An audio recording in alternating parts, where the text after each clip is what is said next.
Buonasera, benvenuti a questa edizione della notte del nostro giornale. In prima pagina lo scandalo delle tangenti ANAS. Stamattina, come avete già saputo, ci sono stati 2 arresti eccellenti, ma vediamo il servizio.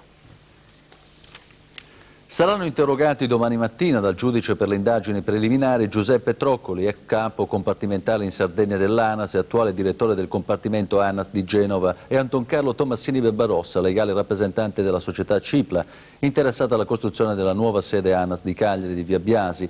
I 2 sono stati arrestati stamattina dalla Guardia di Finanza e dagli agenti della Digos di Nuoro. I reati contestati nell'ordinanza di custodia cautelare emessa dal GIP Michele Iacono sono per entrambi abuso di atti d'ufficio e falsità ideologica aggravata commessa da pubblico ufficiale in atti pubblici. I 2 provvedimenti si riferiscono ad alcuni illeciti commessi da Troccoli d'intesa con Tommasini Barbarossa. Si tratta di alcune varianti rispetto al progetto originario della sede ANAS di Cagliari per un importo complessivo di 7 miliardi di ricavi. Intanto l'ex direttore compartimentale ANAS di Cagliari, che è arrivato stamattina nel capoluogo sardo con un aereo di linea proveniente da Roma, scortato dalle guardie di finanza, ha ricevuto un altro ordine di custodia cautelare. Il provvedimento è stato emesso dalla magistratura romana ed è collegato all'arresto del consigliere comunale di Roma, Lorenzo Cesa. Per Troccoli l'accusa è di concussione aggravata. Avrebbe infatti ricevuto una tangente di 300 milioni di lire in relazione all'appalto per la realizzazione della barriera spartitraffico sulla Carlo Felice. Troccoli avrebbe anche riscosso una tangente per la realizzazione di una parte della galleria Paramassi sulla strada Dorgali-Baunei. E i sindaci del Comitato per la 131 esprimono in un comunicato la loro profonda indignazione sulla notizia della presunta tangente di 300 milioni che sarebbe stata pagata all'ex capo compartimento ANAS di Cagliari dalle ditte appaltatrici dei lavori della barriera spartitraffico sulla Carlo Felice. E per parlare proprio di questo argomento siamo collegati telefonicamente con Angelo Magia, sindaco di Sardara e membro del Comitato per la 131. Signor Magia, mi sente? Sì, la sento. Buonasera. Allora, quali sono state le reazioni a questa notizia? Le reazioni sono di una profonda indignazione.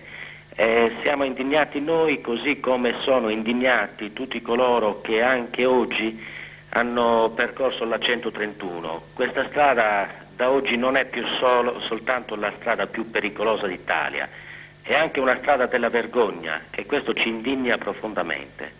Ecco, signor Magia, voi avevate lanciato un'accusa a suo tempo proprio su presunti appalti o presunte irregolarità per la costruzione di questa barriera antitraffico. Ma noi abbiamo sempre detto che l'ANAS ci è sembrava una sorta di setta segreta.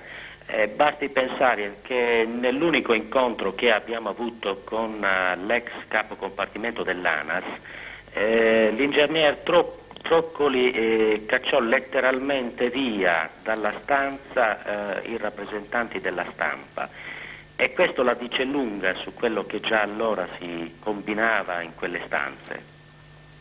Che cosa, secondo voi, la costruzione della barriera antitraffico, che poi adesso è nell'occhio del ciclone, è servita a qualcosa? Cioè la 131 è meno pericolosa adesso con la costruzione di questa barriera o no? Ma noi non diciamo che la barriera spartitraffico non serve a nulla.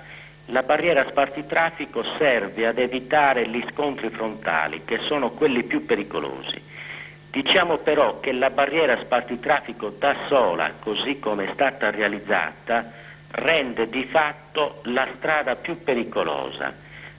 I problemi sono tantissimi, basti pensare che la sede stradale già di per sé è insufficiente, perché per una strada di questo tipo sono previsti 24 metri di larghezza contro i 17 di questa strada, è già di per sé largamente insufficiente ed è stata ristretta ulteriormente da questa barriera.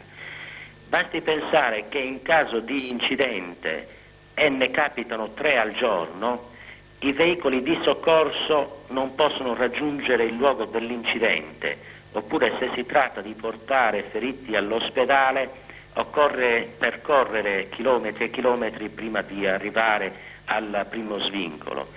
Basti pensare alla presenza dei mezzi agricoli che devono fare chilometri e chilometri per arrivare alle strade interpoderali. Basti pensare ai 1000 problemi che uno spartitraffico di questa come questo, senza i cavalcavia, senza tutte le strade laterali e così via, rende di fatto la strada più pericolosa e i fatti purtroppo ci stanno dando ragione. Benissimo, signor Magia, noi la ringraziamo per aver partecipato al nostro giornale, speriamo che i problemi della 131 si risolvano, almeno in futuro. Bene, noi proseguiamo.